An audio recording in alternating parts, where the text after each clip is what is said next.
It's Tuesday afternoon, and you know what that means. It's time for Randomity with the Random Christian Show. Today, the Random Christian Show is interviewing youth pastor Isaac Zenil.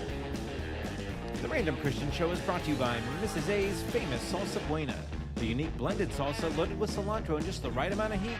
Mrs. A's famous Salsa BUENA is available in stores across Northern California, Colorado, Nevada, and Southern Oregon. To find a store near you, just visit mrsafamous.com. The Random Christian Show is proudly supported by The Advisor.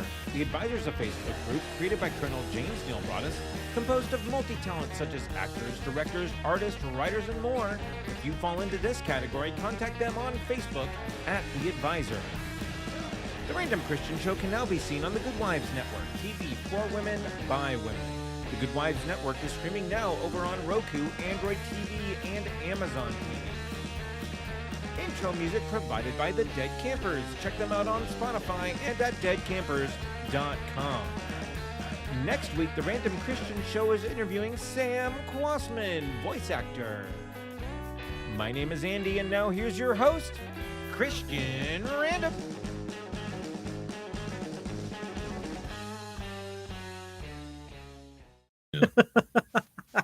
Hey-o! Welcome to Tuesday, and I am Chris A.I.N., and that is not real Andy. I'm not real. I'm just not real. I'm not a real This person. Is He's Isaac. real. I'm an AI. Yeah. Yes, he's real.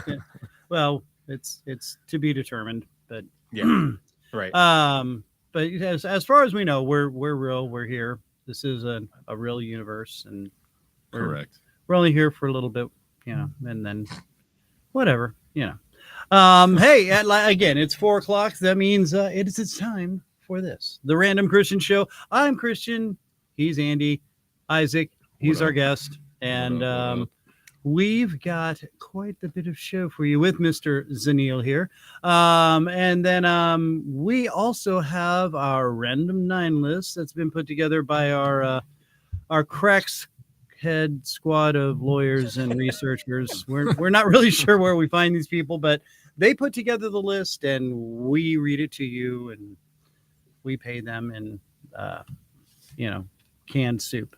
We want to just take a moment here and reiterate the fact that we are raising money for Run to Stop It, which is dedicated to stopping sex and human trafficking. Not sexy human trafficking, just sex trafficking Right. and human trafficking. Right. I'm not making light of it. I am, because it's an awkward subject, but it's and there's what's that movie out now? Sound of Freedom. Yeah. Mm-hmm. If you get a chance, watch that. You'll understand exactly why we're trying to raise money to stop all this. We are, again, I can't iterate it enough. This album is still hitting big on the blues charts from Reverend Jimmy Bratcher. You're going to get this book. You get his latest CD, Far Enough, the book Far Enough, which is stories and songs all about it, and the Reverend Jimmy Bratcher. You'll get a chance to win that. You'll also get a chance to win a Random Christian Show hat and and a Random Christian Show shirt. So lots of cool prizes, and we're going to try and get some more people to donate some prizes. So that's still going on. So our goal is $500, very easily obtainable.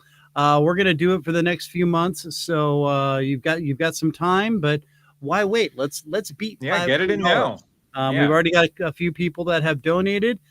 Thank you all for that. And again, at the end, we're just going to kind of draw names and through a randomizer, and which is an AI app. Wow, we are really being taken over, aren't we? I can't even randomly draw names out of a hat anymore. It's just they do it for us. Yeah, done. But yeah, no, let's beat the $500 goal. And if so, then I'll eat a hat. How's that? Eat a hat. Oh, with some of that with some of the hot sauce. I knew that was coming. Oh no. Yeah. So anyway, and then next week, not to downplay you, Isaac, but Sam Quasman's coming back. Oh my gosh, so excited to have Mr. Quasman. the voice of Donald Duck and Little Quacker and so many others, and just he does a lot of stand up and has been doing some great comedy acting. What was the Notes from an Idiot or something like that? Something like that. Jerry Seinfeld wrote. I'll have to. We'll talk all about it next week. We'll get that. Anyway, so yes, and maybe some more cooking random recipes with Mrs. A. Anyway, Andy, how you doing out there? Everything good? Everything's fine? Everything? It was a minor miracle that I was able to log in today. Let's just say that. You didn't push the button? No, it was very hard to push the button today, but the button hath been pushed, and I'm here. The green screen is up. My shirt's on. So why is it whenever we have a person of faith on the show, you start talking in New King James Version, and there hath been doth or I guess more Shakespearean, I should say. Is it not relevant? Is it not? It could be. Okay. Do you not? Darth Vader? Not want me to speaketh in those terms anymore?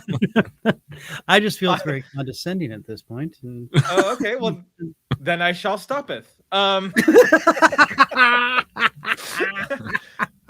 No, you're doing quite fine. That's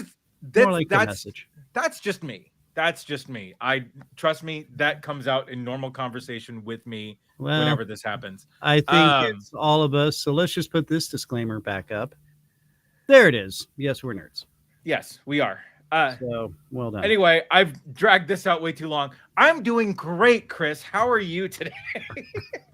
I fareth well, thank you. Wonderful. And there was much rejoicing. Yeah, that's right. We're doing it live. There it is. Hey-o. No, we'll do it live. There it is. There's Bill.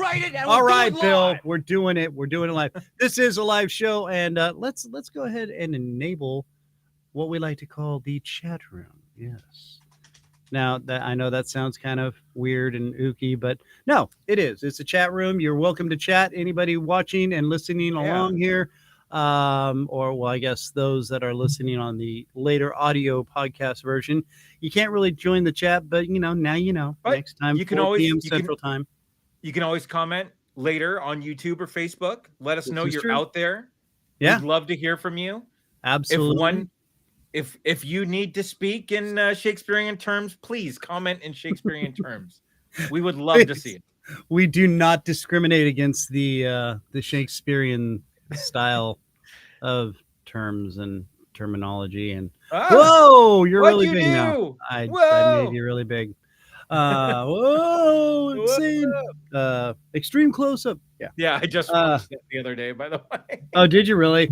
Yeah. Oh, Wayne's World. Yeah.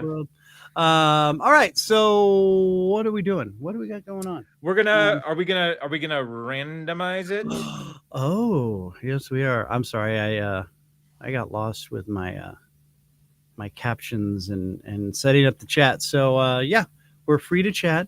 We're free to chat now, and everybody can chat. Everybody wants to chat because that's what the cool kids do.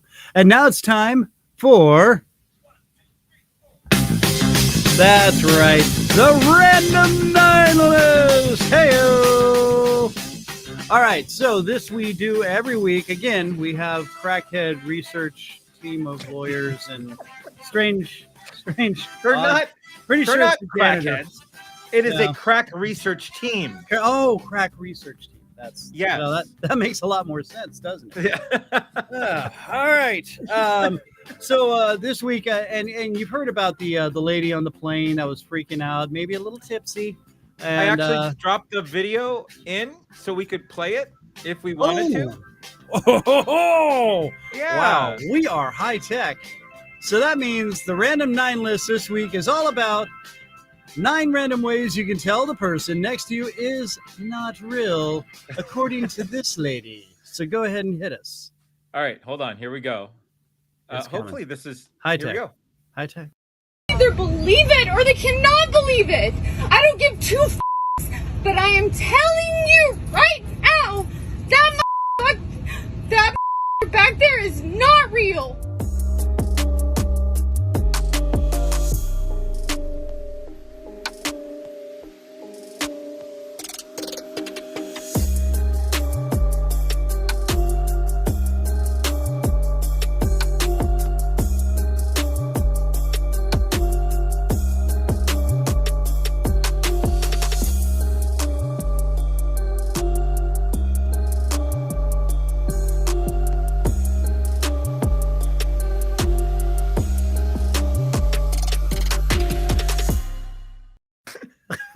Crazy. That's wild. I'm gonna tell you something right now. Oh, I only have this many drinks, yeah. and Oh, that's man. not real. What's funny is My name's that Chris, and I'm an alcoholic. right. What's funny is that there are a lot of people out on the internet that want to find this girl because they think she's they think she's beautiful. Leave it to the internet. Yeah. Right. well, No, yeah, there's always Yeah. something with people on the internet, We always look great on camera, Right. especially when we're pretty. I think there's a lot of guys out there going, "That drunk sorority chick's hot," and I'm pretty Well- sure I could bang her. Right. Yeah. That's no. There's at first I had some people, dude, I think it's real. I think she's really like. I'm like, then I saw the video. I was like, yeah, no, she's just drunk and Yeah. she's freaking out, and it's time to move on. So Like I just want to know what the guy next to her looked like. Yeah. Do we have an image of that guy? I know, like that's the whole thing that's driving me nuts here is Yeah. that we still haven't seen this guy. yeah. Like, we just don't know. So like, I wish we could have seen what Yeah. was next to her. But yeah, because I'm pretty sure whoever it was like, I don't want to be seen at all now at this point, because now everybody thinks I look like a robot, dude. Right. It was probably just some dude really high. Like, what? Well, There was just nobody there. What? Right. What? No one Yeah. there at all. Yeah. Yeah. Well, and it kind of makes me want to like take on makeup the next time I go on a plane to look sort of plastic and fake, just to see what would happen. Dress Just up to as see- Data. Right. Yeah. Just to see if. Oh, yeah. You can make the Star Trek reference. Oh, oh my God. Data's very well known. What? Oh, man. I'm putting it back in. Put it in. Put it in. Bring it. It's All right. It's now a random 9+1 list. Okay. It's the extra added version. It's Right. the random 9 list after dark. Well, no, you just said it, so I'll let it go. Random 9. Random 9 it is. No, +1. No, I'm not doing It's a it. +1 now. You can't make me do it. Subclause A, Section B, Can't make me. random 9 list. Can't make me All do right. it. So anyway, our crack team of lawyers and researchers came up with 9 random ways you can tell the person next to you is not real, just like this lady that wasn't inebriated at all. Number 9. Where's our? Oh, that's right. I don't have a. Yeah. Number 9. So professional. Nothing yeah. but the best here at the Random Christian Show. That's everybody. right. We're right on time. We've got it going. Snap The it. guy next to you starts flailing his arms around and yelling, "Warning, warning, danger, Will Robinson, danger." danger." Yeah. Oh, there. There you go. The rim shot There you was go. down. The rim shot was down. Heyo. Yeah. Heyo. All right. Number 8. Number 8. When the person next to you just keeps muttering, "Johnny 5 is alive. Johnny 5 is alive." Yes. Number 7. They get irate when you ask about having fun while being behind the scenes on a movie. Oh no, that's just Carl Gottlieb, and yeah, he doesn't have a soul, but he's very much alive. He's just very much alive. And anybody, it's a running joke on the show, folks. We'll right, yeah. We'll do it live. Yeah, It's a we're doing callback. it live. That's a callback. Okay, number 6. Number 6, you glance at a text on his phone and he's referencing the Secret Invasion. in a conversation with Nick Fury. Now we need some Avenger theme music. That would mean the person next to you is a Skrull from the planet Skrulla. And are you guys watching Secret Invasion on Disney Plus? No. Okay, so Star Trek is a little too. Oh no, hard wait! to I reference. have actually seen a couple episodes. But no, Marvel references are fine because we like Iron Man better than Batman here. That's why. That's why that one's allowed. But no, not Star Trek. Yeah. Oh, yeah. Sorry. Okay. All right. I'm putting the bitter aside. Yeah, let it go. We're dropping. Let it go. Woosah. And we're moving on to number 5, go. which number 5, number 9, random ways you can tell the person next to you is not real. Their name is Hal. Hal 9000. It's okay. We can go on with the show now. What are you doing, Dave? Come on. What Dave. are you doing? What are you doing? It's time Christian? to move on. Why aren't you moving on, Christian? It's time to move on to the number 4. Yeah, when the stewardess comes by for his refreshment and he offers he orders a can of WD-40, might not be real. That could be a big clue. Or it's Drew from the other week. Oh yeah, no, that's true. Yeah. Which, oh man. There's an idea. Probably. Oh no, not after. Give him a month. We'll see where he is. Oh no, he's definitely. Drew ended up in the fetal position at 10 p.m. that night. Trust me. I'm not kidding you. I was like, "You want to try some more hot stuff?" No, not for a few days. Not for. Oh man, that seemed tough. Yeah. Number 3, they ask if you want to play a game like Global Thermonuclear War. And you'd really have to be old like us to really get that one. But that's Matthew Broderick at his finest. Yes, War Games. Come War on. Games. Have you seen War Games? No. Yeah, we could have a War Games reference, but not Star Trek. He didn't get it. See? Yeah. You know what Star Trek is, though? You know about Commander Data? Or you do? No, you don't. Probably don't. Do you know about Commander Data? I've seen Star Trek, but I don't. You wouldn't know Commander Data if you saw him. Probably not. Okay. All right. How old are you, Isaac? I'm 24. I don't look like it. I look like I'm 35 with 3 kids at home, but you know. Really? But he's looked like this since he was 13. Yeah, so. basically. Right. Yeah. It was buying beer for kids older than him. Right. Yeah. Although to be clear, Isaac's really not in the demo. That's the one with the red lightsaber. Right. Yes, Matthew Sharp. That is the one with the red lightsaber. Matthew Sharp joining in the chat, kids. All right, number 2, 9 random ways you can tell the person next to you is not real. He's in a motorcycle cop outfit and asking about the whereabouts of a Mr. John Connor. And that'd be Bond. Have you seen this boy? Did you get that reference, Isaac? That's a different movie. What? Are you asking about Terminator? I've seen the Terminator movies. If that's okay. See, look, there we go. All right.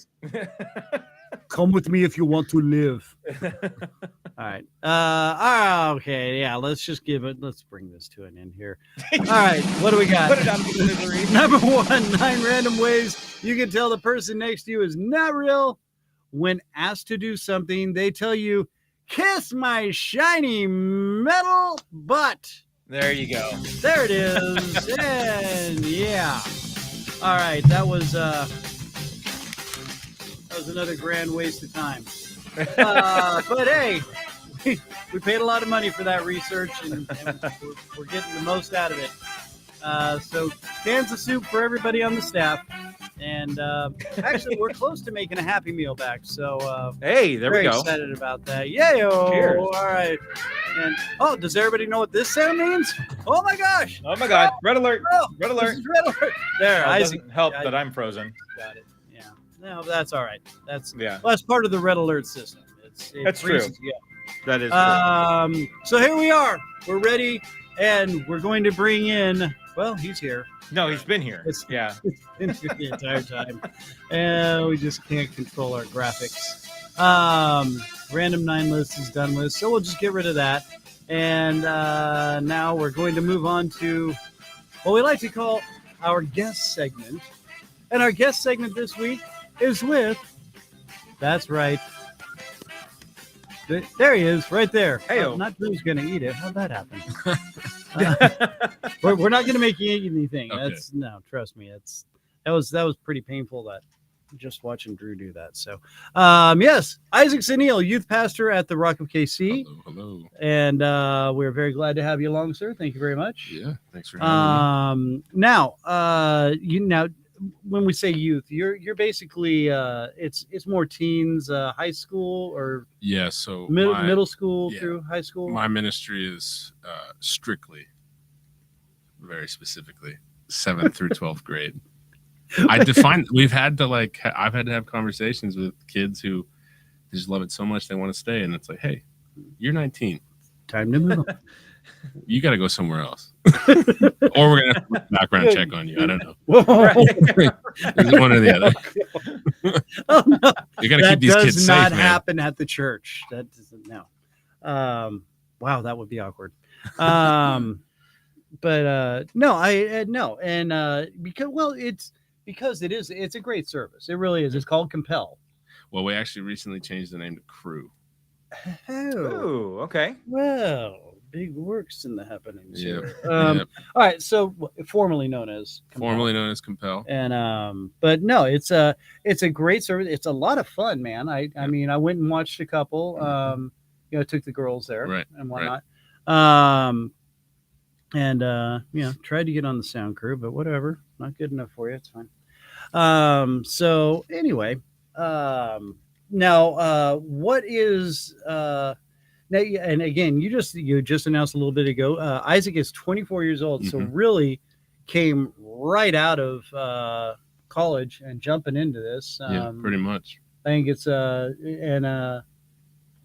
this is something you've really been called to kind of since you were a kid. Yeah. When I was very young, there were, of course, there are going to be some denominations that aren't quite too fancy on like ideas of prophecy or anything like that. I've been raised in a tradition that honors that idea of the prophetic, and there were many people who spoke words of prophecy over me that I would one day be a pastor. And I tried to run as far away from that as I could. I did not, I've always, I would say I got saved when I was very young, probably, around 10 or 11. Wow. I was baptized sometime around that time. Right. Okay. I probably didn't live exactly how someone might expect a saved person to live. I was also 11 or 12. Yeah. So my knowledge is very limited. But the beard kicked in around 11, didn't it? Like right at 13, I had my first mustache. I was also just kidding. I was also 6'1" as a 13-year-old. Yeah. Playing baseball, I had to carry around. I literally had to carry around my birth certificate. Coaches on the other team did not believe it. Wow. That's it was crazy. Like, what's that movie? The Latino guy, Benchwarmers. Is it Benchwarmers? The Latino. Oh yeah. Was it Benchwarmers? He's like, this is my green card, Yeah. or whatever. That's funny. I was 5'10" in 7th grade. Honestly, I haven't grown since 7th. And so there's a picture of me of my flag football team where there are like everyone else comes up to my chest, Right. And then I'm up here. My number is the only number that you can read on the jerseys, like. And so I usually send this picture out, share on social media with a lot of the people, and say, "Guess which number I am." Right. Just see a big old 72 on there. So I feel you. I feel your pain there. I was 72 when I played football in 8th grade. Oh wow! But So, on the whole, I was young, and I've at least told I was called to it, right? Yeah. To speak the church language. People prophesied over me that I would receive the pastoral And people that mantle. had not even really met you. Yeah, didn't know me, didn't know my family. But they were drawn to him. But some wrote my mom letters.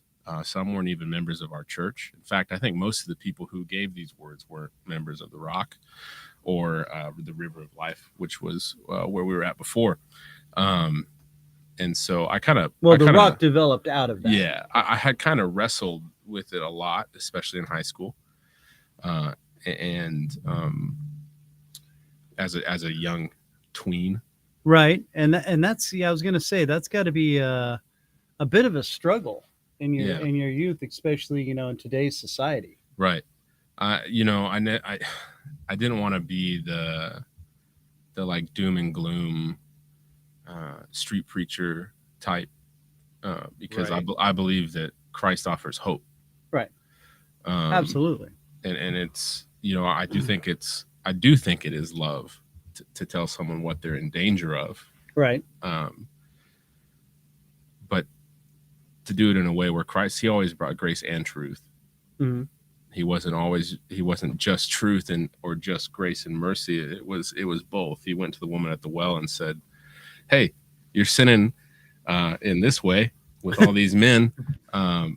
There's grace for you. Go and sin no more, right? Lest the worst thing befall you." That's what he said. So he, in grace and truth, said, "There's hope. There's forgiveness. Repent." Right. Right.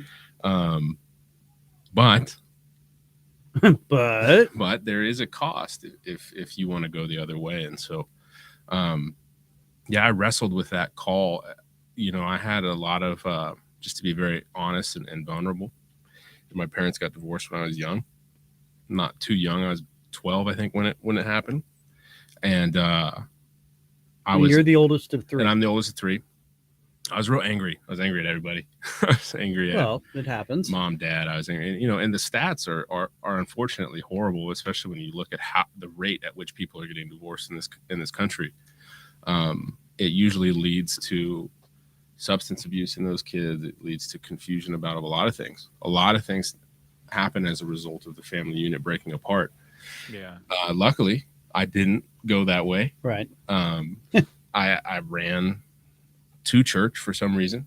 That's even though I was running away from this, like, oh, you're called to be a pastor one day, I was still running from that, but I still ran to the word and I ran to the church, and that's where I found healing and peace and right. all that. And so I still wrestled with it though. And I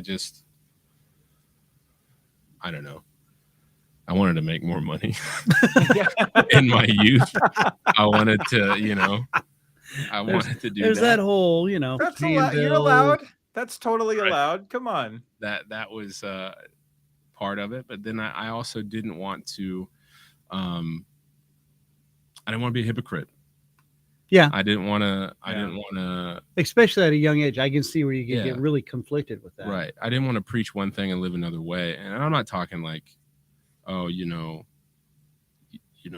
make a mistake here and there. I mean, like, we've witnessed, and there seems to be, from the world's perspective, like the mega church pastors and a lot of the controversies that unfortunately come out of that level of ministry. And of course, we blame the church rather than the people. Well, you mean the pastors, the mega pastors, right? And Joel Osteen, right. And Pastor Philip, he put it a good way a couple months ago in a sermon, in one of his sermons. He said, if someone was playing Bach today horribly, you wouldn't blame Bach, right? Oh, yeah. You would blame that person, yeah, because they played it bad, right? And we are a church of people. Yes. And people are fallible. And so they make mistakes. And so that always scared me. Right. Like being at that level, because the Bible talks about, if someone seeks to be a leader in the church, they're seeking something noble. Like it is worthwhile to seek that out, but you're raised to a higher level of judgment. Right. Oh, yes. Yeah. And I think that's like a twofold thing. It's you're going to be held more accountable, I think, from God and the Holy Spirit, right, as to how you lead and how you teach. Because we're doing the ones that are like helping shape belief Right. in the church. But also you're going to be under a harsher judgment from the people. Right. They're watching you. We have a saying from some of us on staff of what others may, you may not, because people are watching. Yeah. Well, yeah, you're under the microscope, really. Right. I mean, and so that always, I didn't want to live under that, especially as a teenager. Yeah. And it's a little bit of a pressure there. But eventually, at the wrong time, I definitely thought there was a time where I desired it. Right. It would have been like my junior, senior year of high school. I started serving a lot more in our youth ministry under Pastor Jonathan at the time. Right. And you started your own little. Yeah. So I had started my own youth group very begrudgingly. Actually, it wasn't like my idea. Truly, it wasn't. Whose idea was it? So Right. there was a moment of time there after my parents' divorce where I was like, I went to church with my mom. I never didn't want to go to church, but I did not want to go to the youth. Right. I love Pastor Kurt. He's literally like probably the most impactful mentor that I've ever had in my life. But I did not want to go to youth. He was youth pastor at the time. Right. When I was going through the divorce of my parents. And maybe I'm misremembering, but I remember it going down something like this. I showed up to maybe like 5 services of his youth ministry time. Really? And I think it was my mom who was like, you need to take this kid. You need to take this kid to youth camp with you. And this is how I remember it. I could be misremembering. Maybe I'm glorifying the memory, but I swear he showed up to the house and was like, you're going to church camp with us. And I'm like, no, I'm not. What are you talking about? And if you know Pastor Kurt, I don't know if you've had him on the show or not. He's a big dude. was like in the very beginning of this show. Okay. Yeah. And I actually was talking to him because it was the pandemic. Right. Okay. And so Pastor Curtis owns a gym. Yes. And he looks like a Greek god. Right. And he doesn't actually know this, but like my friends, maybe he does know this. My friends, we call him Pastor Hulk. That's what we call him. He's cute. That's very, very fitting. He's yoked, man. Like he's just So I didn't really want to fight him, even though I was 6'1" as a 13-year-old when he showed up. He's like, no, you're going, like I paid for your spot.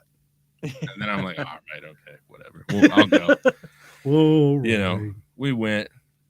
2 really core memories from that time with Pastor Kurt. 3 maybe. So we get to the camp. The one where he knocked you out and dragged you to the car? And... No, that's not the one. Oh, okay. I remember waking up after he knocked you out. One of the mornings at the church camp to Pastor Kurt, shirtless, of course. Right. This is the guy's dorm, right? And other kids walking around. What's up? Gun shows here. Going wild. I woke up because kids are like, yeah, this is amazing. Because kids are throwing grapes at his pecs. And he's just launching them off. Oh, that's amazing. Amazing. Oh, impressive. So I remember that. Okay. And then there was another day where he was like throwing a kid in a trash can because this kid was a little rowdy. Oh, I've heard this story. He's told this story before. Yeah, I think he told it on the show. He probably did. Yeah. I woke up to that as well. But that's the way to wake up. I also remember third memory. I remember when I was like, yeah, I'm not going to this youth stuff. I walked into the auditorium. We're still at the same building now. All the chairs were gone. In the middle of the auditorium where the chairs normally are for the congregation is a boxing ring. Oh, geez. And that was like his... Like a real life boxing ring? Yeah, it was like full size. Wow. Not like a cage, but like a kickboxing, Right. We're going no holds barred. So I don't remember the sermon. I have no idea. I just know like that was part of it. Right. And non-denominational, we can do stuff like that. Yeah. You can get away with that. Them Protestants, they don't get that. So Pastor Kurt, obviously very impactful in my life. He helped me through a lot. Just a lot of processing and developing a relationship with God. And he came up to me. So he transitioned out of youth ministry to oversee our connections ministry. Mm-hmm. and that's our small groups. That's our, Bible studies, foundations classes, stuff like that. And he came up to me and he's like, I was 14, I think. Yeah. And he's like, you're going to run a small group. And I'm like, nah, bro. Like, I don't want to do that. But what are you going to say to him? And he's like, no, you're going to. Yeah. Get some friends, get some youth together. You're going to run a small group. Like, all right, man. So he was the reason you started that whole small group. So we started, and we very quickly became the largest group in the church. I was going to say, I went and saw one. Yeah. So I was horrible. They gave me way too much like administrative authority in the back end. Absolute power corrupts. So absolutely. we use this system called Planning Center. Most churches use it. It's like a really great scheduling system. I was on a lot of teams under Pastor Kurt. I was on like 8 different volunteer teams. I was a high schooler. What else am I going to do? Right. Yeah. Well, so, I can tell you what I did. Well, there's a lot of stuff to do. I went the other route. I was at church, Didn't go my route. I can tell you that. My drug was God, I don't know. So I mentioned that because I was horrible. Sometimes I would get scheduled for a service. I didn't want to do it, but I had admin level control. So I would go in and unschedule myself and schedule somebody else. Yeah. I did that 3 times, and I told the people, I confessed my sins. I told them that. Yeah. But I still waited like 2 years to admit to that. Oh, dude. It was funny like, though. Nobody had any idea you were. No one had any this. clue. Like no problems were had. It was just I didn't want to do it, so I just rescheduled somebody else to do it. Because I was 15 with admin level access to our scheduling service. Right. Oh my gosh. Yeah. How are you? Oh, You man. could have gone That's in so funny. And so I mentioned on that the because sermon. I could see also the back end of like other people's small groups, like who's in groups and how it's going when they're meeting, stuff like that. Our senior pastor had like a group of like 33 people. I mean, that's pretty substantial. I think you guys went for a little bit from time to time. A big group, big small group. A big small group. Small big group. But ours was consistently for years 45 to 50 people. Yeah. And that was larger than even our youth services at the Rock. Right. I tried to get the kids at my youth group to go to the Rock, but it wasn't their home church. Their parents didn't go to church. Yeah. And the youth group. And as a young 15, 16, 17-year-old running that, a lot of it went to my head. Yeah. Right. It became. Well, you were really kind of like a figurehead for a lot of these kids too. Sure. And that's a story I'll probably share here in a minute, actually, to one of these kids. But went to my head pretty quick. Yeah. I was like, who else is doing it? Right. It became less about like, wow, look at what God's doing in these kids' lives. And it's like, wow, look what I'm able to accomplish. Right. Because I fully believe that God gives everyone gifts. Right. And Absolutely. I believe there's a difference between gifts and anointing. And I'll, discuss that in a second. But God gives everyone gifts. Yeah. Gifts to gain wealth, gifts to, work hard, gifts to, maybe you're gifted in you're an athlete or whatever. Like you're a gifted singer, whatever it is. Those are gifts. Right. So you can use that for God or not. Yeah. Right. Absolutely. We would say that there's some artists out there that gives us a good podcast rating. Yeah. We have a good podcast. We just need people to watch it. Sure. And listen. Yeah. And then there's like anointing. Yeah. That's like, that has to do with like your calling. Right. God's going to empower you to that anointing. You can lose it. Saul lost the anointing of king. Yeah. Right. Good point. Yeah. Right. And there's going to be Christians who disagree with that. And that's fine. Right. That's like God gave us free will. Right. But so. that's been my understanding. And so I've always been gifted at gathering people. Right. That's never been a problem. Yeah. And so grew it, went to my head. My gifting went to my head. I started to worship the gift rather than the gifter, God himself. And so I think I was like 18 or 19, and Pastor Jonathan, who was my youth pastor, was getting ready to transition out, and there was going to be like the position was going to be open. Right. And they gave it to someone else. who at the time he wasn't my friend, ended up being one of my best friends. He now lives in the Dallas-Fort Worth area.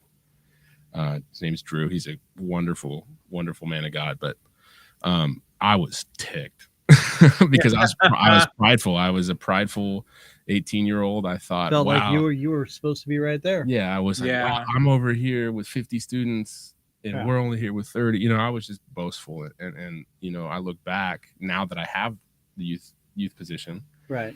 And I go, I would have never gave it to that guy. Yeah. Yeah. I was going to say, so you had a little. Yeah. That I was when I was 18. Would have never given it to that guy. And so instead, I graduated high school. I went to go study psychology at Mo West. Shout out that state school. I don't know. You know, Sup, homies? The Griffins. You know, Mo West. I talked to like nobody there but my professors. I made really good friends with my professors, but not so much the student body. Yeah. I think you had a few people that probably didn't like you too much. I was commuting. I was like the stereotypical God's not dead like guy. Like that was me. Like I got kicked out of a couple biology classes. Why would you get kicked out of biology classes? There was a very circular reasoning going on. We spent like 3 weeks on the study of embryology, which has to do with the idea of macroevolution, which I don't buy into.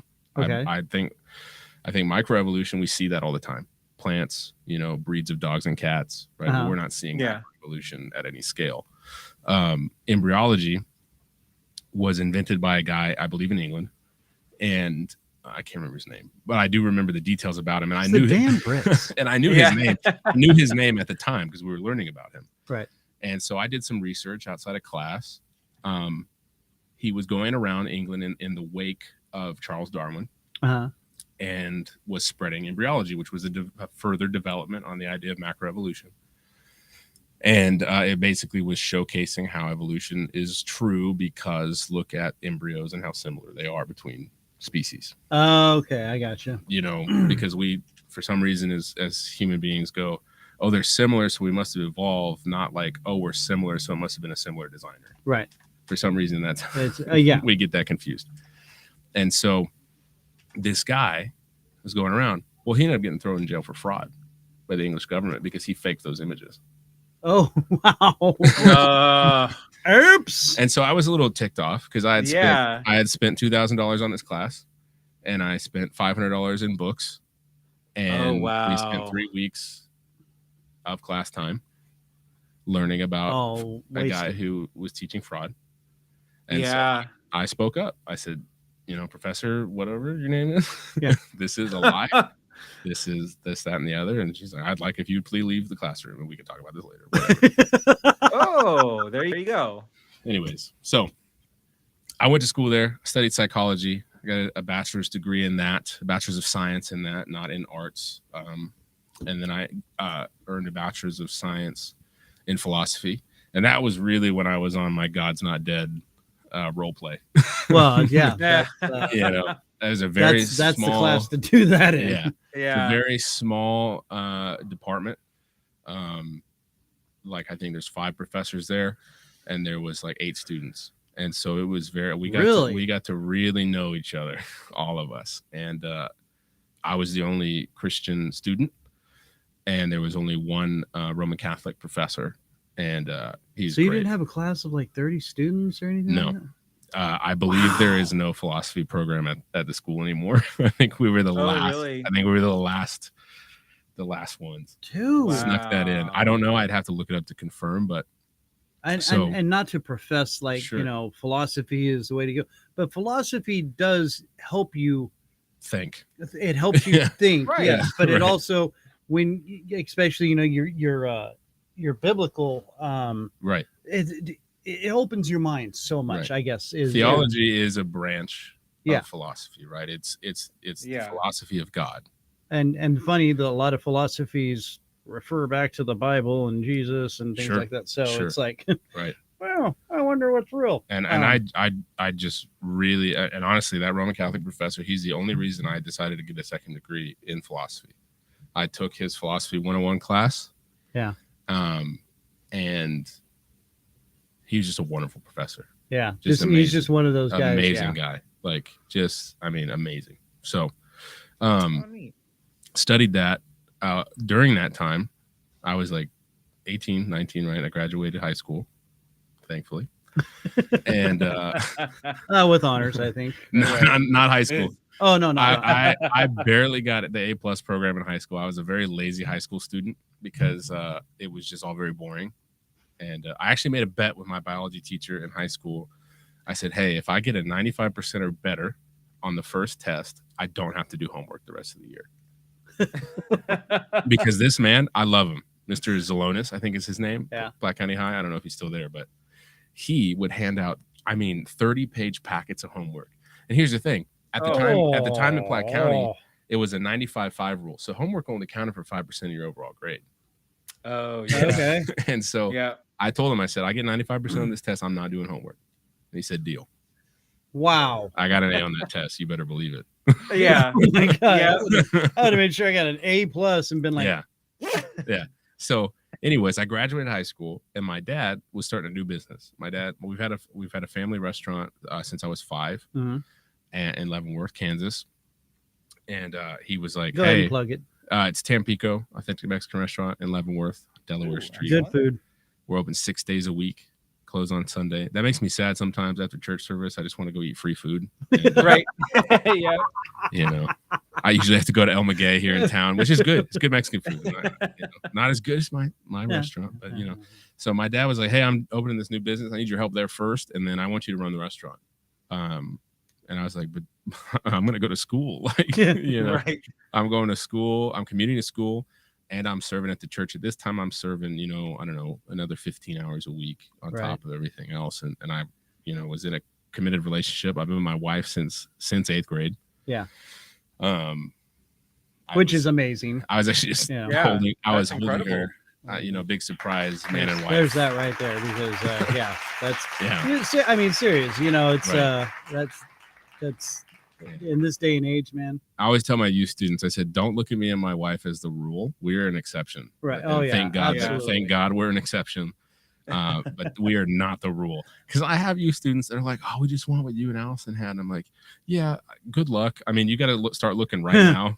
Yeah. Right. Yeah. And it don't work. And then sometimes it doesn't work. I mean, it just was a God thing. It worked out. But I was just telling her this morning, we were getting ready, and I was like, so weird. We've been together for 11 years. I was just thinking about that. Longer than most people have been married. Yeah. And I was like, you know, it's so strange. But so I'm doing all that, learning a lot running that restaurant.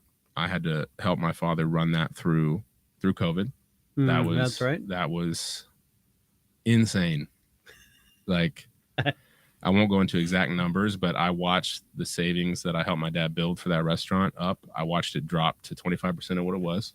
Oh, This was before we knew the government was going to help some small businesses recover. But even the help, it didn't fully recover. It recovered us to like 70% of what it was. Yeah. And then, you know, praise God, when I left, I was able to leave it in even better standing. I was going to say, you rebuilt that business a lot. I helped him a lot with the, like, you know, I'm not trying to take too much credit because he built that business. But I did help him with some managerial stuff. Right. Just like you revamped a lot of things. I would say this. I love my dad. But I wrote his policy book because he didn't have a policy book. Yeah. There was no company. It was just all like, hey, you know, and the other thing, this is an anomaly too in the restaurant business. Like, I would say 30 to 40% of that staff had been there since the first year. Right. Like they've been there. Still there today. Yeah, still there. You know, one of our waiters, he has literally been there since day one. Yeah. Been there for 20 years. And so that's an anomaly in itself. And God's been very, very, very good to my family through that restaurant, to my dad specifically, and to me as well. So I got married my junior year of college, finished college, and then about a year and a half later, youth pastor, my good friend Drew, transitioned out, moved to a different church down in down in Texas, called Compass Church. They've got a few locations. It's a great church. I've visited a couple times. It's amazing. And there was kind of an unexpected reality that I was going to fill that spot. It was rumored, yeah. And someone could have told me, I guess, but obviously they did. I think there was a feeling going around like you were Sure. just kind of the heir apparent, Right. but And they kept tossing other people in. well, they didn't really have anybody, Right. as far as I understood. But when it comes to church, like some churches are very quick to fill a void, right, and that can lead to some hairy leadership. right, That can lead to just unwise decisions, Yeah. being hasty. And so they were taking their time. I was definitely taking my time as well to see if I even wanted to do it. right. Of course, that like old me of like running from my calling was like now you're like trying to dive deep into it. Right now I'm investigating it. Am I called to ministry? Am I even called to youth ministry? Yeah. Right. I knew I was called to ministry, but the question was to youth ministry. Well, yeah, where exactly in the ministry? And I had helped Drew, especially those last couple years of his ministry there. I helped him run the show. Mhm. I filled in to preach for him a couple times here and there, like literally 2 times, I think. But so there was no question of if I could do it.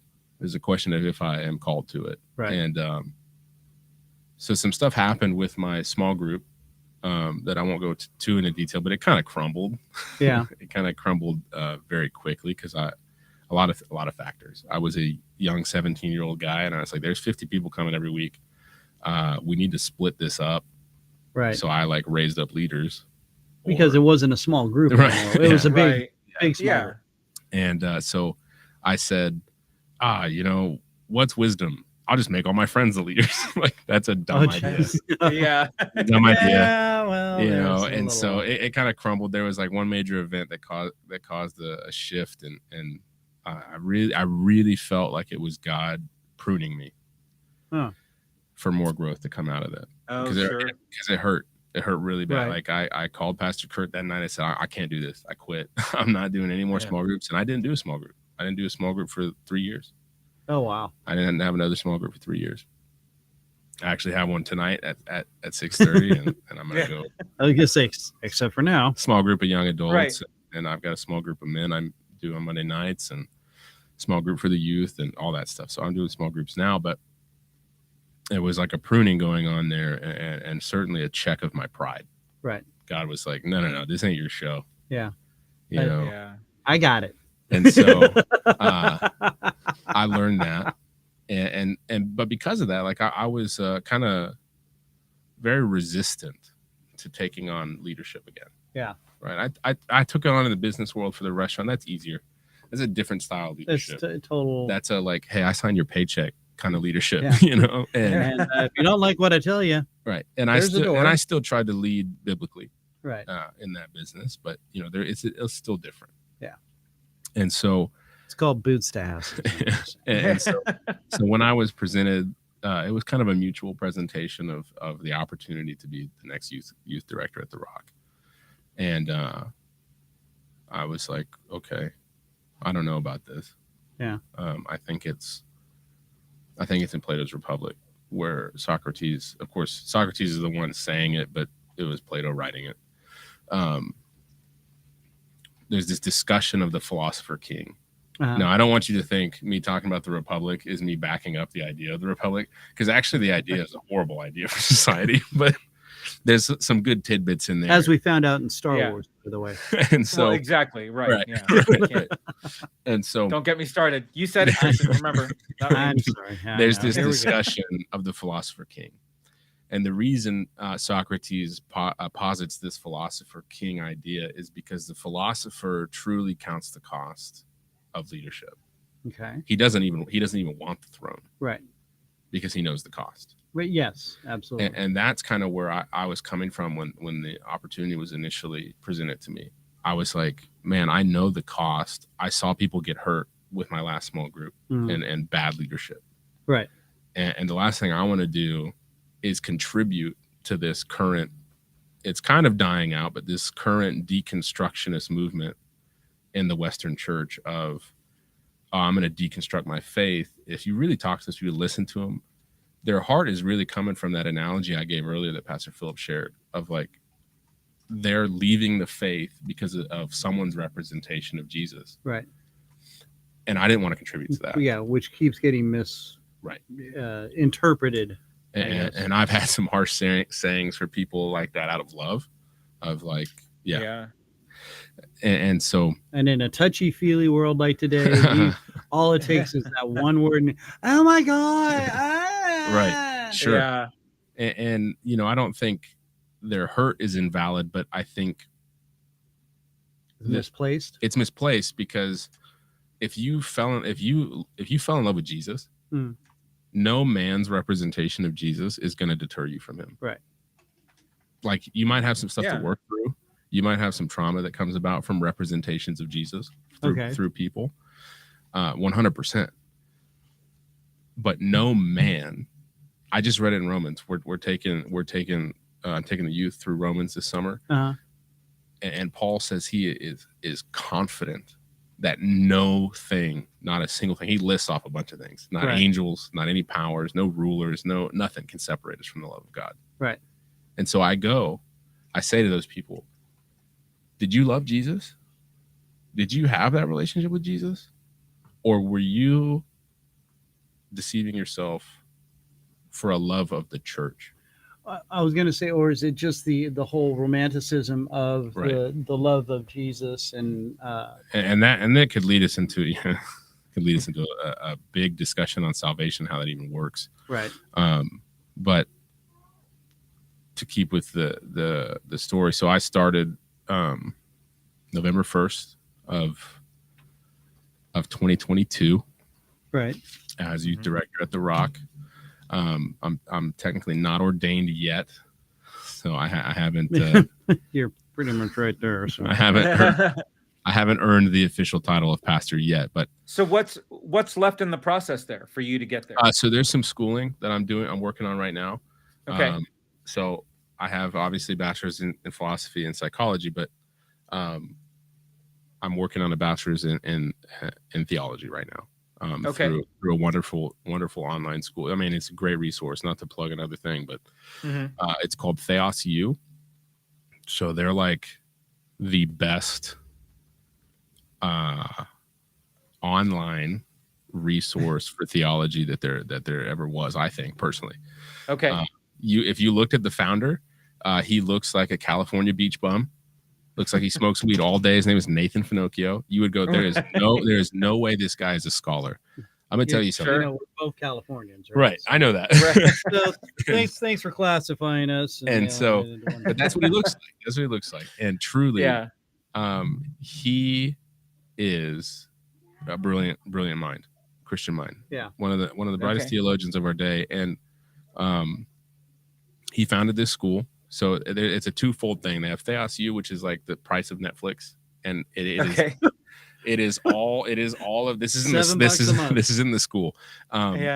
It is all of the lectures from all the seminary classes. Wow. And it's online and it's totally accessible. It makes it easy for a Christian to study theology. Wow. Like to get deep orthodoxical teaching. Right. And it's deep and it's accurate and it's historical. And then you have Theos Seminary, which is not a Netflix subscription a month. That's the actual schooling. That's the actual work. It is the lectures, but it's the work, it's the papers, it's the discussions. Right. And it's the most rigorous schooling I've done. Wow. So I'm working on that. And that's saying a lot from all the other classes. Right. Yeah. Well, I played in a band with 20 years with a guy who started going through seminary school, but it ended up not being for him. And so he was in there for a couple years and then made the hard decision to stop. So, the fact that you're going through it and you're there, you're almost there. That's incredible. Right. And so working on that. And then, this last thing I'll say before we get to any other questions you have, November 1st, was my first day. Yeah. So we had staff meeting, and then we went to a staff lunch that day, And then afterwards, I met with our executive pastor, Pastor Jonathan. I haven't told everyone on staff this story actually yet. I've told most of them. So obviously mentioned earlier, like I believe in the prophetic. I believe in dreams and visions. Right. I believe in that stuff. I believe the Bible teaches about that. And so at a coffee shop, kind of doing a debrief of day one with my executive pastor and just sharing some stuff. And he left. He had to go. And so I'm just kind of sitting there. Starbucks on Berry Road, classic non-denominational pastor move. Go meet at Starbucks, Right? Yep. Or a coffee shop. Neutral. or a coffee shop. Let's not plug Starbucks corporate. It's what's called in the industry a neutral Right. location. Right. Neutral location. A safe place. Right. So meeting there, he left. I'm just hanging out for a little bit, just kind of taking it in first day. And I close my eyes and I open my eyes and I'm in a desert. So this is like the weirdest experience I've ever had. I'm in a desert. I can feel the desert. I can smell the desert. It's hot. The hell was in that coffee? Dude, I'm telling you. I'm sitting there and I'm fearful. And I don't get scared very often. Right. Like, I've faced the demonic on a couple of occasions and I'm not afraid of the devil. Like, I serve the God who beat you. So, like, let's fight if you want to. Right. And so I'm sitting there and I'm like, oh, this is demonic. This is weird. This is weird. These black figures start appearing in the distance. Well, you're in Starbucks, so yeah. Yeah, well, true. But hey, let's be honest. If a liberal's not making my coffee, it doesn't taste good. It doesn't taste good. Yes. Oh, well played. Hey, not to get political, but just being honest. So I'm sitting there, see these figures. They look, they're a silhouette of a man or whatever, and they're just yelling at me. You think you're called to this? You can't be a youth pastor.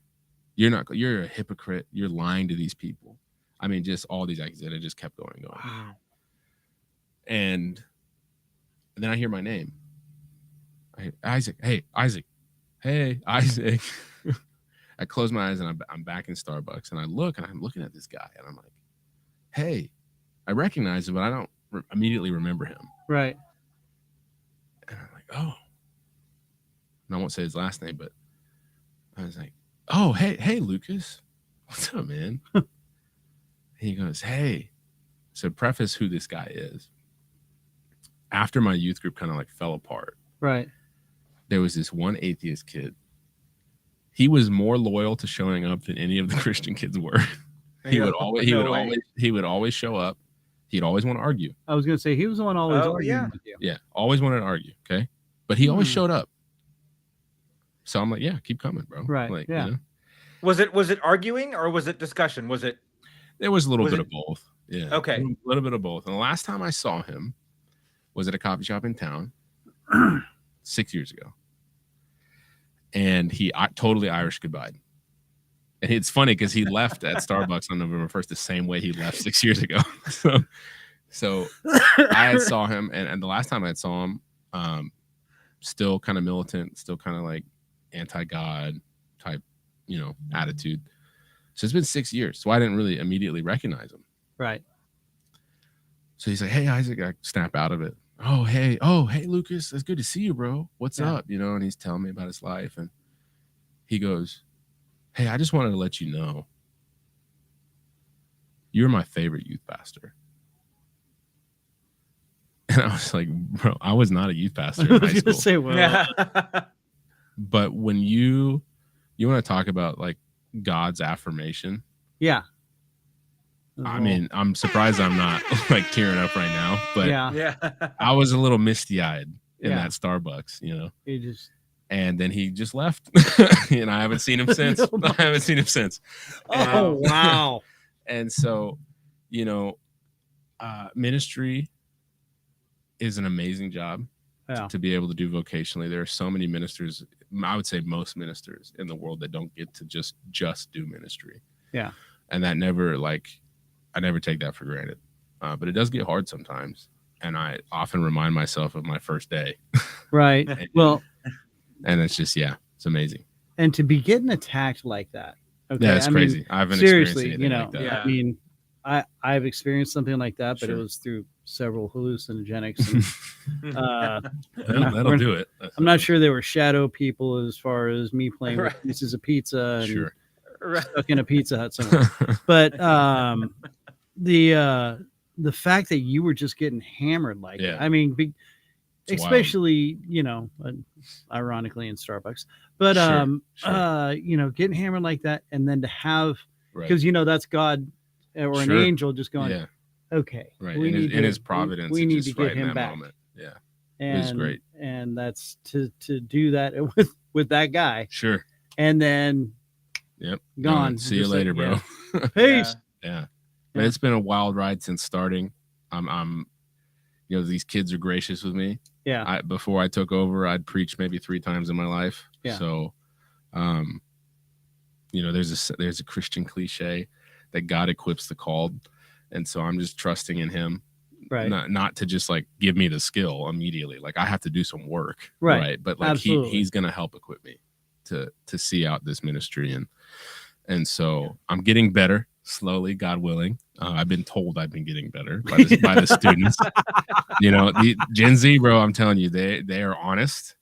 They don't like hypocrites. They don't. Honest Right. to a fault. Yeah. If they feel you are being disingenuous, oh man, they'll call you out. They'll just drop it right there. And so, yeah, Which seems kind of funny for Gen Z because you know, trying to get them to basically do anything else. Oh no, man, yes. Yeah. Sure. Well, But it is the online reviewer generation though. I sure. mean, And like there's a reality for this Google review. generation. There's just Right, a reality for this generation that they've been born into this postmodern nihilistic thought. Like that's where we're at as a society. yeah. Is nothing Right. has any purpose. Right. And so why would they? Yeah. Right? There's no meaning. There's no Right. meaning to anything they're doing. Yeah. Yeah. And okay, this is going to lead into a lot of stuff. Sure. We got to take a quick break. Yep, of course. I want to give credit to our sponsors here, the Mrs. A's famous salsa buena. So we're going to take a quick 60 seconds Sounds and good. and hear from our good friends at the place where I'm trying to find the graphic for. There it is. Heyo, do you like salsa? Are you tired of pretending you like what the mass-produced companies are giving you? Well, now you don't have to. That's right, Mrs. A's famous salsa buena is here to treat you right. They got 3 flavors like medium, hot, and salsa verde, all made with fresh, all-natural ingredients in a unique blended, authentic salsa with fresh cilantro and no onions. That's right, no more onion breath for you. It's the perfect complement to your favorite foods like burritos, steaks, flautas, nachos, enchiladas, chicken, and of course, chips. But there's so much more. Mrs. A's famous salsa buena has gone from a reward for her students now to the shelves in over 500 stores in California, and now it's expanded to Oregon, Nevada, Wyoming, and soon across the US of A. Amazingly fresh, all-natural, authentic, and delicioso, Mrs. A's famous salsa buena is near you. To find out where, go to www.mrsafamous.com, and you'll also get some great recipes, info, and so much more. Mrs. A's famous salsa buena. Reward yourself and eat buena. Later. Right. There we are, and we're back. All right, Hello, welcome back to hello. the Random Christian Show. I'm Christian. That's Andy, and this is Youth Pastor Isaac Zenil from the Rock of KC, up off One End Road in North Kansas City, Missouri, Mhm. and or Missouri. Or misery, you know. Sometimes Missouri. it feels like that. out here. Missouri's will. My As my I- friend of misery. Yes. Yeah. And I've been talking to him about not only his calling, but what he's been dealing with. And man, some of this, that's I mean, again, I think it's kind of ironic. You were in Starbucks and seeing shadow people and whatnot. Yeah. They're just servers. Believe it or not, I don't meet at Starbucks that much anymore. I wouldn't. And you're talking to a former barista over there. Hey, by the I way. also used to be a barista Yeah. in high school. Yeah, I but he was a managed to- Starbucks barista. Oh, okay. Yeah. Puppet. Yeah, Puppet. well. Sheep. Hey, assistant manager. Hey, so was I. So You know, at least Starbucks is pretty clear what that business does. It's coffee, right? You know Corporate that. slave driver. Yeah. The coffee shop that I was a barista at was called Top Dog, Okay. frozen yogurt and coffee. Oh yeah. And so it wasn't clear Dave that has no idea. Top Dog has nothing to do with frozen yogurt or coffee.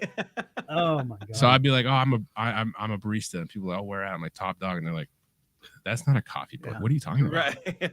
Like we You have mean the coffee frozen there. I mean, come yogurt on. Right. hot dog. Oh, I mean, we had the nice, I mean, we had the nice like $30,000 espresso machine, like, Yeah. but I was a barista. It was fun. It was fun. It is. It's fun. I've done it at a deli cafe that I worked at. Yeah. But Simpler days. yes. Yeah. Yeah. Not when you have half calf, triple fat, low cost thing. But it was just. I would just can tell I have an people no. espresso? I would just tell people no. Yeah. Or can I have a latte with a couple of things of vanilla in it? Yeah, sure. I like to think I was good in the hospitality business. I mean, I ran a restaurant for 5 years. Right. But when I was a barista in high school, people would be like, "Can I get this and that?" And I'd be like, I straight up would be like, "No, I don't know how to make that. You can get a latte, cappuccino, cortado, maybe. What's this? Coffee. Yeah. Well, what's in it? Coffee. It's black coffee. Right. You want cream sugar? It's right over there, right behind you. Go ahead and shake some in. You'll be all right. So I was the assistant manager at the Blackhawk Starbucks, where Blackhawk is one of the richer areas of the East Bay area in California. Right. Nice. Some of the drink orders that came through that one Sure. were out of control. Like Not even coffee. They have the little thing on the back of the cup that had all the little check marks on it, right? Right. Everything would be checked off. There'd be notes, like a half page worth of notes, right? I'm sorry, and I hate to harp on this, but there was a lady that at one of the Starbucks ordered foam for her dog. Yeah, I mean, these people are like, "Can I get an $8 cup of air, please?" Right. Yeah, that's a red alert. There's something going on right there. I'm just saying. Right. That's No. not one of these. Dog foam. That's one of these. That's one of Dog these. foam. Something's going wrong in the world. It's dog foam. It was dog foam. Hey, so, and just by the way, in case you guys are interested in actually seeing Isaac or seeing what happens up at the Rock of KC, I put their website down here on the bottom. It's rockofkc.com. They're there Saturday, not nights, Saturday nights. A little typo there at 5 p.m. or Sunday mornings at 9 and 11:45. You can check them out. Yes, sir. So, and up on North Wyndham Road, again, just the website's right there if you want to check it out. Now, before we went to the commercial break for Mrs. A's famous salsa buena, whom we love so dearly, by the way, much. delicious salsa. I know you think Tampico's got great salsa. You haven't had this yet, so don't worry. I'll get some. I'll give it a try. And oh yeah, you will. And it's you're gonna be like, wow. Well, we were just gonna have this shipped from now on. We were talking about the generation today, Sure. which I've had Pastor Philip on. I've had Pastor Curtis. We didn't really delve in. We were more pandemic and his Sure. workout routines and whatnot. Right. And then I think I dropped an F-bomb, which was even funnier because I went, oh crap. And he just looked at me like, but anyway, it was embarrassing yet fun. So we were talking about our youth of today, and you're saying that the Gen Z is very, they'll tell it like it is. Yeah, that's been my experience. I mean, I'm technically Gen Z. Technically. True. Right. I tried to tell my youth students that, and they said, "No, you're not." But it's yet by age, Right. you are Gen Z. Technically, I snuck in. Mentally Right, and Right. stature, no. And they go, "No, you're not. Don't tell us that. You're not." Yeah. So they tell it like it is because I think they spend so much time in a world of make believe. Yeah, delusion. Yeah. Of, That's yeah, the. I was yeah. sticking with a Sure. more kinder term because Sure. I didn't want to ruffle any feathers out there Yeah. of you Gen Z kids. You know. of deception. Yeah. You know, For all the Gen Zers that watch us, by the way. and I don't Yeah. think they're offended by that. I think Because we're they, Gen Xers. I think they know that. Yeah. But it's all that's out there for them. Right. Yeah. And so what kind of started this earlier was like, it's hard to get them to do anything. Right. Yeah. Well, and I think that's a problem of society, man. you Well- know, and that's because we're not only postmodern, but we're nihilistic. Okay. But now you're saying society. Did parents have to take some fault? Oh yeah. I mean, and that's kind of what I'm getting at. It is this generation is being raised by a generation of parents right. who are telling their children, hey, you participated, here's a trophy. Right. Hey, you can be whatever you want to be. Mm-hmm. Okay, we look at it as unloving to tell someone who's 5'5", Mm-hmm. hey, if you want to play basketball on a national level, Right. you can do anything you want to do. Right. Yeah. That's a lie. No, It's it's not a true. total lie. You're going to get shut down. You're going to get dunked on. You're going to get kicked in the face, and then you're going to sit on the bench and cry. But these kids are also living in a world that's telling them from a factual and scientific standpoint, nothing matters. Yes. Yeah. There's no ultimate end or purpose to your life because we live on a big floating rock. Right. In or unending, flat Earth, one or the yeah, other. one or the other. An unending and ever expanding universe with a bunch of other floating rocks. Right. And it's all chance. And there's no purpose. Yeah. So you have to make your own purpose. Yeah. But if there's no value to making your own purpose or living out your life or setting goals, ultimately no value, are you going to be motivated to even try? Right. I wouldn't be. No, absolutely not. It's a wonder that people even do, if that's their actual worldview. Yeah. And that's at least what I've seen kids are being taught and told. Now, it's not being delivered in that manner. It's being delivered and you can be whatever you want to be, or here's the scientific facts of what actually matters and what the world is. They're not coming out and saying to these kids, life is hopeless and there's nothing worth value, because that Right. wouldn't go, that wouldn't, Yeah. that wouldn't sell very well. Well, no, it won't sell very well. But the thing is, speaking as a parent, and I have younger children that are Gen Zs Sure. and whatnot. I also have kids that are older that are raising kids. Right. You know, and did I do a great job? No. For one, I was an alcoholic. I was Sure. an addict. Sure. But I also did try to instill, work ethic. I tried to instill, do the right thing. Mm-hmm. Right. Did I tell them, yeah, you can be whatever you want, but you're gonna have to work your ass off? Sure. Yeah. Yeah. I did Sure. that. Yeah. Because you're talking to a guy who grew up in trucking and transportation and air freight. Okay. Right.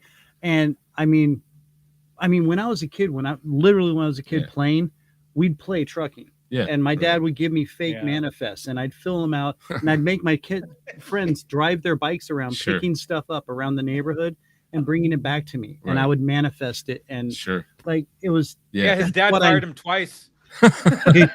literally did. That's funny. Yeah. He actually had people fire me. That Right. was he's the Right. owner, but Yeah. Mom gave you a memo. yeah. Sorry, honey, we got to let you go. Here's your 2-week Yeah, notice. here's You're actually quitting. here's so you know. here's an ice cream and a little red notice. I'll So see you at home right. later. yeah, go to your room. Yeah, and do the dishes. Right. Right. But Move can all I your get stuff to the some- basement. or just outside, you'll be fine. Right. Which Yeah. ironically happened when I was 18. So no, but there's I started from the ground up in everything, Sure. because I learned Sure. that's the only way you're going to learn. Right. You can study any book you want, things like that. That's great. Right. But until you actually do the work and then work your way up through it and know what everybody else that's, eventually becomes under you, know what they're going through. Right. That's the only way you're going to be able to lead. Sure. And it's, leading by example. I still do it to this day. If things are getting crazy, I jump out and I jump right in. Why are you out here? You're a supervisor. If I can't do it, why should I expect you to do it? Sure. But I did that in not only that, but then I did that in restaurant. I worked my way up from dishwashing to prep cook to waiter, busboy, then waiter. I did it all, front of house and back of house in restaurant. Did the same thing in construction. Sure. Started out digging the ditches, picking up the garbage, and worked my way up into a lead painting job because I felt more drawn to painting. Sure. Yeah. And then same thing in radio. I literally quit a very lucrative air freight sales position, doing international air freight sales, just dropped it. And I had a kid I had to support, said I got to do it. Sure. And I took 11 years and, worked my way up from the ground up in radio. Right. And, you don't get that with kids nowadays. They unfortunately, and again, I was also faulted. I caught myself a lot of times going, oh no, it'll be fine. No, it's not going to be fine. It's going to suck. Sure. It's going to suck. You're going to have to work your ass off, and you're going to have to face a lot of adversity. Yeah. There's going to be people that aren't going to like you, and they aren't going to hold your hand. They aren't going to pat you on the head and go, oh, it's okay. No, you're fired. Right. Yeah. And I think on the surface, I think I would agree with a lot of stuff like initially about Gen Z. And I think ultimately it doesn't matter who you are. Like without Christ, like it isn't worth anything. No. Without Christ, it is nihilism. Like absolutely. It is worthless. With Christ, Paul puts it this way in Philippians 3. He goes on this like bragging list of like all these accolades of like what he's done, who he is, you know, even to his zeal, how he was like literally killing the church. But he says, I count. But he was great at it. Yeah. He says, I count it all as dung. And the Greek there, it's like literally bull crap. Like he's like, that's literally, he's not even saying, oh, it's like crap. No, like it's like a bunch of horse hockey. It's a bunch of BS compared to the knowledge of Christ Jesus. Right. Yeah. Without him, it's worth nothing. None of his accolades, none of it. And so to get back to Gen Z on it, when I watch many of these kids get saved and take hold of Christ, it shifts. Yeah. It shifts from, because now they have purpose. Right. They've always had purpose, but now they're seeing it. Well, I was going to say now it's presented to them. Right. Now they're seeing it. And so now they're taking hold. Now they're trying to figure out how to work hard. Now they're figuring out how to live Christian, and how to live doing everything with your might unto God. Right. And so, but what I found isn't helpful is, it is every individual's fault for how they behave. Okay. Ultimately, because you still have a choice to make. Yeah. Right. Even I would say the exceptions are, but even then you still have a choice to make. I would argue an exception would be if you're holding a gun to my head and say, do this or die. I have to make a choice still. True. So that's to be super hyperbolous, but you have a choice to make. Easy with your big Frenchy words. Hyperbolous. And so garage. What's that? It's a car hole. And so there's choices to be made. And so they do have to choose to work hard or not. Right. Though there is influence from but they generations. also need leadership. Right. They do need leadership. And so what I don't find helpful is to like blame them, even though they did have a choice to make. They do have a choice to be lazy or not. Right. Absolutely. But it's hard to blame them when they've been raised as this generation has been. Yeah, absolutely. But they do have a choice to make. Yeah. And so presenting them with truth in grace is like is what I see working. Well, yeah, no, Yeah. okay, yeah, no, Yeah, going, hey, Jesus said the world's going to hate you. right, Because absolutely, it hated me first. right, it hated me first, But know this, that I've overcome the world. And so when you have purpose as a young child, that changes everything. right, Like, I mean, let's be honest, there are so many lost, broken people in the world that are 60, 70, 80 who still haven't found their purpose. yeah. Oh, you see them all over, dude. It's there. It's I there mean, for the taking. They have purpose. Dylan Mulvaney. Hello. Yeah, sure. Yeah. I mean, it's sad. It's incredibly Right. It is. sad. I pray this prayer often of God, break my heart for what breaks yours. We sing it too at one of the songs at church, Right. but it used to make me angry to see that. And sometimes it still does, I'm not going to act like I've overcome that, but yeah, that's it breaks just my pure heart. realism. It breaks my heart these days more than it angers me. Okay, so yeah, okay, we've got this generation, and Sure. apathetic in a lot of Mhm. ways, through no fault of theirs, I don't believe. Sure. But then it's given tolerance Mm-hmm. by the older generations, because honestly, and I've been through this before on with Pastor Jonathan, Pastor Philip. The older generation is wiped out. Mm-hmm. They're tired. Sure. They're working 1 to 2 jobs, one job, Right. 50, 60 hours a week. Sure. And then on top of it, then trying to keep up with the Joneses, Sure. running themselves into credit debt, Right. Yeah, right. running themselves ragged, trying to fit this image, Right. which is a huge problem in this world too, is making an image and Sure. being a part of this. Nah, Right. you don't have to. Nope. But and that's one of the beauties I find in Christianity and through Jesus, Right. and through God, is you're cool the way you are. Yeah. The Bible says that God's not a God of partiality. Right. And when Paul said that, he was instructing the church, I think in Corinth. Not sure. I don't know. I don't know the exact address in the Bible. You don't have the Bible memorized yet? But he was saying the principle he was teaching them was because they were giving higher honor to people who were richer. Right.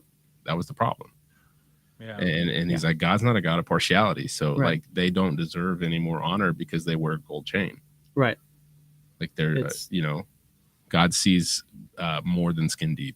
Yeah. Yeah. And the person who was cleaning the floors and whatnot should still be able to sit at the right hand. Right.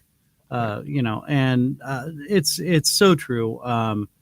But again, these parents, they're wiped out, they're tired, and a lot of them give up.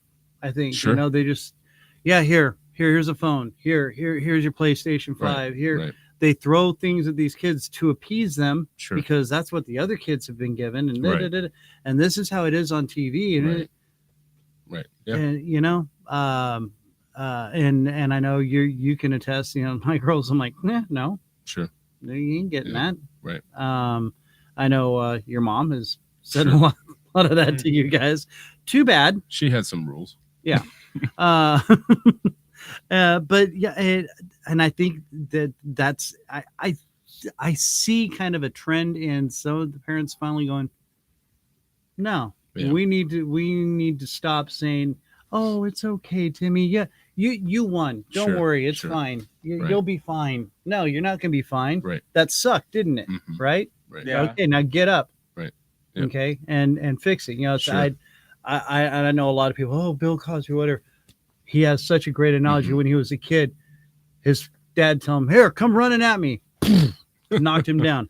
Yeah, how was that? Oh, it hurt. Get up. Do it again. Sure. Okay. Sure. Because that's Yeah. how you learned how to play football. Right. And that's life Sure. too. Yeah. Hey, you get smacked in the face.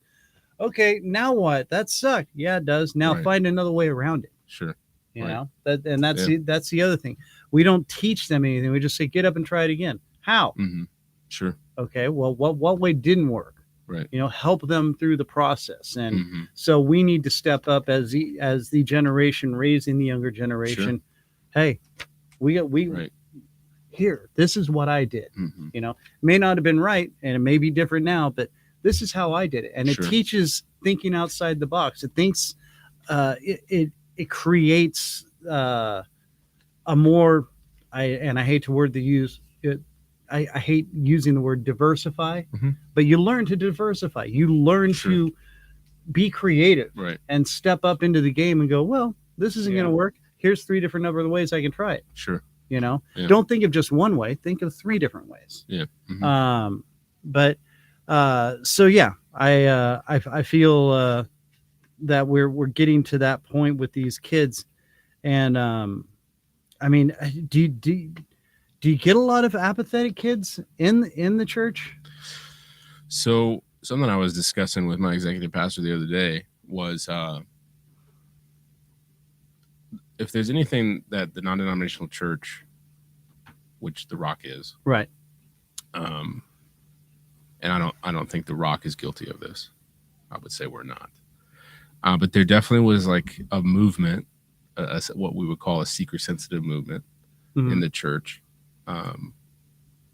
that kind of softened the blow of Christianity, and also was very. What do you mean by softening the blow of Christianity? It wasn't like the full picture.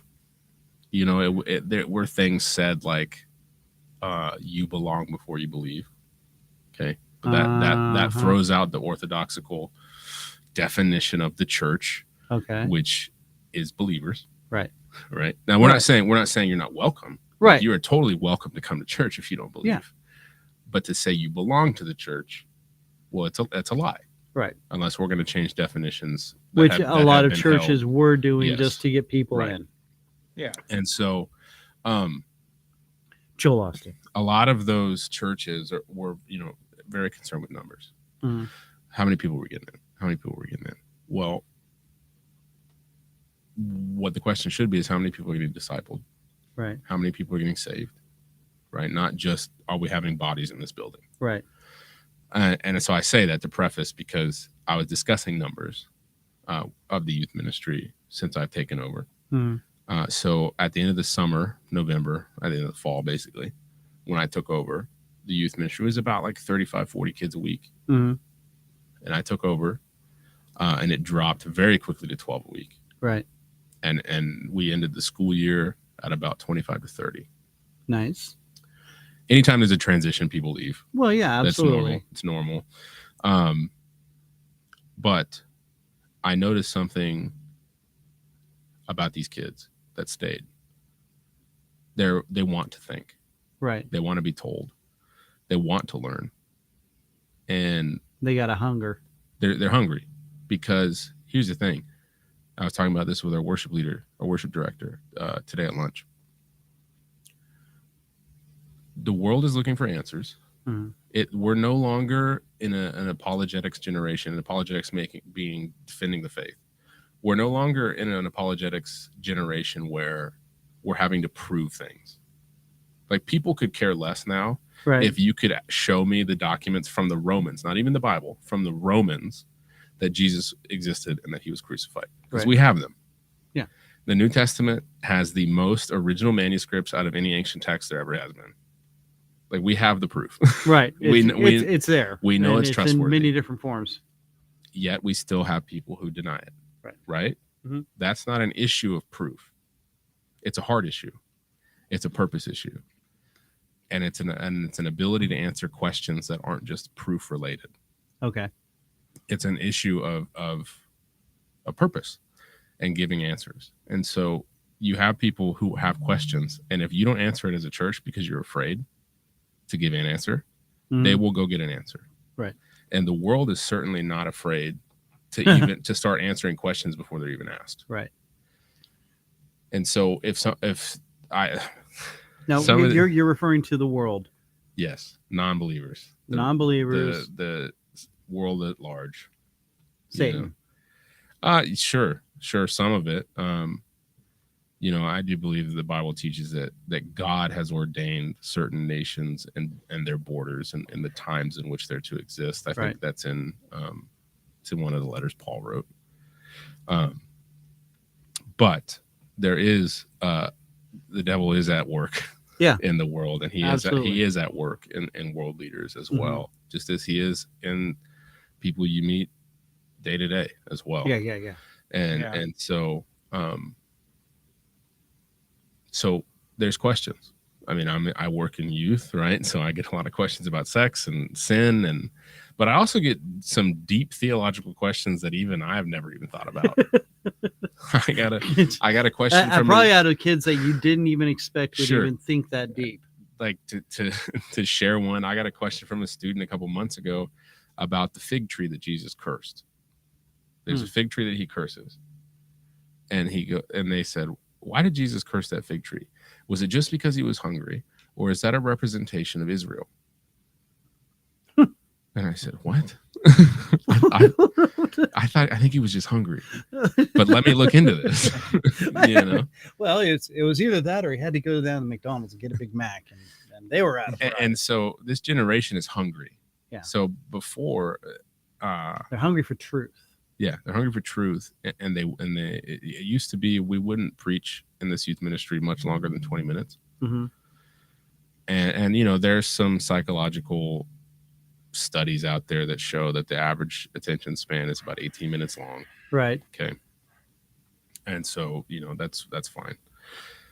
But where I always argue against that idea with kids is like, okay, I get that. Like if we're teaching them math, we're teaching them something practical, whatever, like you're going to probably lose them at that 18 to 20 minutes. Yeah, absolutely. But the reality is what we're teaching these kids at church isn't just a fact book. It's the word of God. Yeah. It's living and breathing. It's active. And the Holy Spirit is coming alongside us and helping teach it. So I've preached 50-minute messages to these kids. And they sit there and they're taking notes and they're engaged, they're locked in, and they have questions and they want to discuss it. And so at least at the Rock, the kids that I'm interacting with on a regular basis are hungry, they're hardworking, and I'm working on their evangelism. I'm working on it. Which ain't easy, not in this day and age. I mean, let's be honest, even the older generation, like it's awkward. It can be awkward to share your faith. It can be awkward to witness. Like it can be, I mean, tell me some people have the gift of it, but tell me you would be comfortable just walking into a Price Chopper and the first person you see, hey, can I talk to you about God today? Yeah. It's pretty daunting. It's not. It's not an easy. Well, Pastor Philip does it all the time. He'll talk about being at the gas station. Absolutely. Filling up with gas. Hey, how you doing today? Right. And then just start preaching. Yep. Absolutely. And, I mean, he said, I'm guilty of it all the time. Yeah. My friend Hunter, I had a meeting with one of my volunteers. He's also my friend earlier today at a coffee shop. And there's a woman there that works as the barista. And she, I think I annoy her because every time I come in, I go, hey, so-and-so, it's good to see you. Yeah. I noticed she didn't come to church this weekend because she used to go. She used to go to church a long time ago. The first time I saw her, and it's not a like a condemning thing. It's she's told me she would. Right. And it's like, hey, I didn't see you. Where you at? But to her point, like that's the worst possible, like condemning thing. Like you're working, like you have to be there, and then suddenly your pastor comes in, and you're like, hey, didn't see you at church. You're just like. Yeah, I promise it's more loving than it sounds, and she seems to enjoy it. She seems to enjoy it. I get it, but I mean, but still, like, sure. On the receiving of that statement, like there is that automatic guilt that you feel, Sure. Yeah. and it's like, yeah, I need to make time for this, but but I didn't, and now I have to explain it. And it's like, fun. I mean, I know it's fun, Yeah. but again, it's so hard. Yeah, no, I get what you're saying. Hard. I get what you're So saying. hard. But for her, certainly, it seems to come off as an enjoyable conversation, and she's pretty honest with me, even though I don't really know her that well. Yeah, but my friend was like, "Man, like everywhere you go, you're just like sharing the gospel." I said, "Man, like." I believe what I preach. Right. Yeah. And I believe it is literally the power to save for eternity. So I believe people's eternities are at stake. Especially nowadays. Yeah. So, yeah, I'm not bold in myself. I'm bold in Christ and the gospel. Yeah. There's nothing of me to boast about. So, well, without him, you ain't you. Exactly. So, all right. So, Isaac, I know you got to get going here soon. Oh yeah. We got to have you back on. Sure. All right. Is that cool? Yeah. I got. Yeah, we got had all these through. questions, and and plus we're both parents, Right. and and he's got a kid even younger, Sure, and so there's lots of questions, and I know there's a lot of people that will listen to this. Yeah. I know there was some people tuning in here today, and we appreciate you guys. I will say one thing before we close, if I can, a little challenge to parents. I've said this to some parents, and they're like, yeah, that's good, and others are like, why would you say that to me? So hey, wherever you land, grace to you. But this is what I tell parents of the students in my congregation. They'll often thank me for something or just ask how the ministry's going. Right. And I say, well, the way I look at it is when we're in the school year, we meet weekly. And I get, 2.5 hours with the students, but I don't get to talk to every student. Right. Right. I mean, I'm preaching to all of them, but I'm not getting to minister directly to each one of them. Right. And so I look at what I get to do on a week-to-week basis as a supplement. Okay. To what should be taking place, what should be taking place in the home. Right. So I say, I take vitamins. Yeah. So I say, I say to the parents, hey, listen, the way I understand it, you are your kid's first pastor. Yeah, good point. Yeah. Not Pastor Philip. Right. Not whoever the pastor is at your church. You are. Yeah. Yeah. So whether that makes you cringe under the weight of how that feels, good. Good. No, that's Because if you don't cringe, then there's something wrong. Parents need to arise and be parents. I always hated it when I was a kid, but my mom would say, I'm not your friend. Yeah. I'm your parent. Yeah. I'm not your buddy. And it's like, no, you're not. Like, now I'm friendly with my mom, but she's still my mom. Like, I don't like come over and like, oh, let me hang out with my mom. I'm like, no, I'm like, this is like she's my buddy or something. Yeah, but it's different now because you have been raised to a point, right? Where you're making decisions for yourself. Exactly. And she can, she can put in. She can advise. Anything. Yeah, she can advise or give you the stink eye. Like my mother still does to this day. Right. Yeah.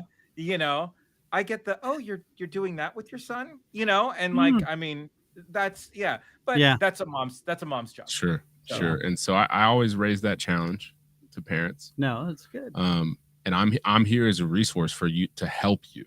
Right. To help you raise your kid, to help you minister to or any child. Youth pastor. That's not just me. Salt. Yeah. Any youth pastors, like this goes out everywhere. Absolutely. That's why I'm saying it's not just you don't have to fly into Kansas City and come to the Rock, right, and talk to Isaac. I think any youth pastor worth their salt is going to agree with that. It's going to agree with that. And now, can people through the rocketkc.com, can they get a hold of you through there? Yeah, but my email is isaac@rocketkc.com. Okay. Okay. Well. And I'm on Instagram at Isaac.Zenil. I think it is. I don't know. My wife changed it a little bit. I was gonna say, dude, I just the random. And if you want to follow the youth ministry, it's crew.youthkc. Okay. And I was going to say, now they meet on Thursday nights. Now, we meet on Thursday nights at 6:30 right now in the summer. On Sundays. Yeah, it used to be on Sunday nights. That was hard fought Sunday nights for 5 years. It was rough. Yeah. It worked for a season, but sometimes things are just for a season. So we're going to Thursdays 6:30 p.m. We're bi-weekly right now during the summer because it's summer. Okay. We're on vacation. Right. So next service is the 20th. All right. So do you think we got time for random? I mean, he's got to leave. He's got 7 minutes before. Oh yeah, that's true. All right, fine. Well, Isaac, you need to come back. I will. Yeah. All right, man. Hey, man. Seriously, thank you so much. Yeah, thank you so much, Isaac. I appreciate it. Just thank you for doing what you do. Yeah. Seriously. Next time I'll try to be more concise with my answers, so we can get through more questions. Man. We got the background. Sure. Yeah, and that's why. Well, and that's why we're bringing you back. So Yeah. you can Got keep all talking. the lore. Yeah, it's like Sam Quasman next week. We got him Sure. coming back. We got his basis, but he's been doing so much more. And I mean, good Lord, this guy's I'm pretty sure 80 years old, and he's on TikTok tap dancing for God's sake. Right. I mean, have crazy. you had the old Reverend on? Mr. Rev? Yeah, we had him on a few weeks ago. Yeah, he's the coolest. He's the oh my coolest gosh, preacher he I've was ever met. so cool and so fun. No, Jimmy Bratcher was awesome. Which, by the way, if you guys contribute to our Run to Stop It campaign, trying to raise up at least $500, you get a chance. You're entered in to win this signed book by the Reverend Jimmy Bratcher, who is still on the top of the blues charts. Got a CD in here, plus a link to all his music, plus his book. Called Far Enough. Yeah. Random Christian Show hats, shirts. We got all sorts of great prizes. We're trying to collect some more. So make sure you just contribute. Hey, even if it's $1 or couple dollars, man, hey, every little bit helps. So do whatever you can, whenever you can, however you can. All right, kids. Again, thanks so much to Isaac Zenil for joining in with us. Thank you, and Isaac. Andy, thank you so much for being here. It's time for us to vacate the premises. Next week, we're gonna say it again here real quick. We got where's my graphics? Andy, where's my graphics? I got you. There he is, Sam Quasman, the voice of Donald Duck, Little Quackers, and on the new Tom and Jerry show, and gosh, so many other voices and great things from Disney. But be a part of it. Be here next week, Tuesdays, 4 p.m. Central Time. If you're listening on the audios, make sure you're listening on Spreaker or iHeart Radio. We love having you. Thank you all for being here. God bless you. Take care of each other. Be good to each other. We're all we got out there, kids. All right. Until next week, we will see you. Peace out. Oh, wait a minute. No, we need to run the end credits. Why am I not running the end credits? End credits. Where's the end credits? Oh, my gosh. The one that says end credits. I know. It's kind of hard for me to see. There There it is. Better glasses.